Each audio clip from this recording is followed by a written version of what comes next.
بسم اللہ الرحمن الرحیم۔ دعا قبول ہوئی۔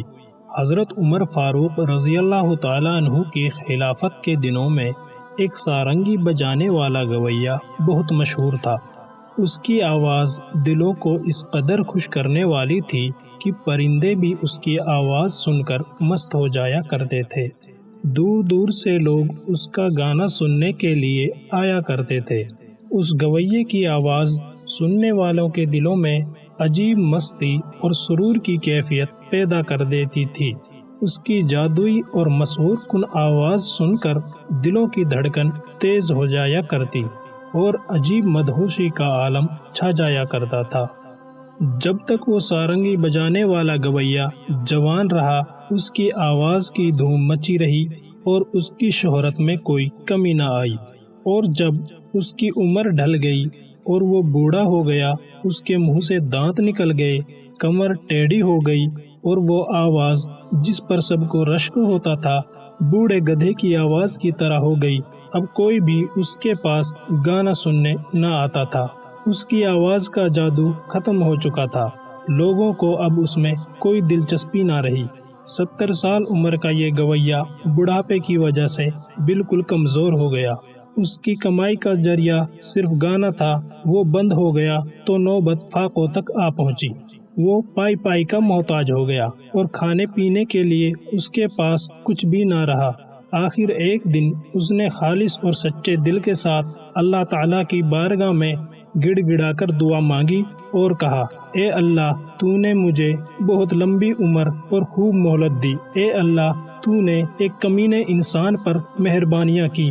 میں نے 70 سال گناہ کیے، لیکن تو نے مجھ سے ایک دن بھی مجھے دی ہوئی نعمت نہ چھینی اور میرے گناہوں کی پردہ پوشی کرتے ہوئے درگزر فرماتا رہا۔ اے اللہ، آج میں سچے دل سے تیرے حضور اپنے گناہوں کی معافی مانگتا ہوں اور توبہ کرتا ہوں۔ اے اللہ، میری توبہ قبول فرما، تو ہی میری حالت جاننے والا ہے، مجھ پر رحم فرما۔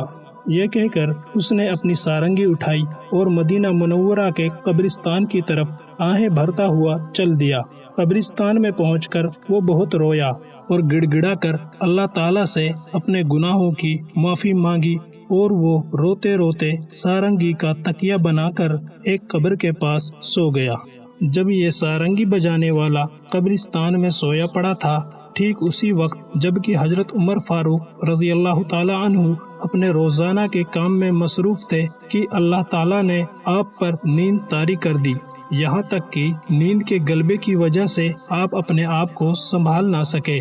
آپ نے بہت کوشش کی کہ نیند طاری نہ ہو، مگر نیند تھی کہ جانے کا نام ہی نہیں لے رہی تھی۔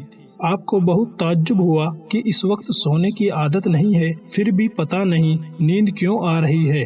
جب حضرت عمر فاروق رضی اللہ تعالیٰ عنہ کو نیند آ گئی اور آپ سو گئے تو خواب میں غیب سے آواز آئی کہ یہ نیند بلا وجہ نہیں ہے۔ اے عمر، اٹھو اور ہمارے ایک خاص بندے کی ضرورت کو پورا کرو۔ ہمارا ایک خاص بندہ قبرستان میں سو رہا ہے۔ بیت المال سے 700 دینار نکال کر اپنے ساتھ لے جاؤ اور اس کو دے کر آؤ۔ اس کے ساتھ ہی حضرت عمر فاروق رضی اللہ تعالیٰ عنہ کی آنکھ کھل گئی۔ آپ اٹھ کھڑے ہوئے اور اس خدمت کے لیے تیار ہو گئے۔ 700 دینار ساتھ لیے اور فوراً مدینہ منورہ کے قبرستان کا رخ کیا۔ قبرستان میں آپ نے ہر طرف تلاش کیا، لیکن سوائے اس بوڑھے کے آپ کو اور کوئی دکھائی نہیں دیا۔ آپ نے من میں سوچا، کیا یہ عجیب سا بوڑھا اللہ کا خاص بندہ ہوگا؟ تو پھر دوبارہ آپ نے قبرستان کا چکر لگایا اور اس بوڑھے کے سوا اور کسی کو نہ دیکھا۔ پھر دل میں خیال آیا کہ اللہ نے فرمایا ہے کہ ہمارا ایک خاص بندہ ہے، یہ بوڑھا سارنگی بجانے والا اللہ کا خاص بندہ کیسے ہو سکتا ہے؟ تو آپ نے قبرستان کا ایک اور چکر لگایا اور ہر ممکن تلاش کے بعد جب آپ کو یہ پورا یقین ہو گیا کہ قبرستان میں اس بوڑھے کے علاوہ اور کوئی نہیں ہے، تو سمجھ گئے کہ یہی اللہ تعالیٰ کا خاص بندہ ہے جو سویا پڑا ہے۔ حضرت عمر فاروق رضی اللہ تعالیٰ عنہ بالکل خاموشی اور ادب کے ساتھ اس سارنگی بجانے والے کے نزدیک ہی بیٹھ گئے تاکہ اس کی نیند میں خلل نہ ہو۔ اتفاق سے آپ کو چھینک آ گئی۔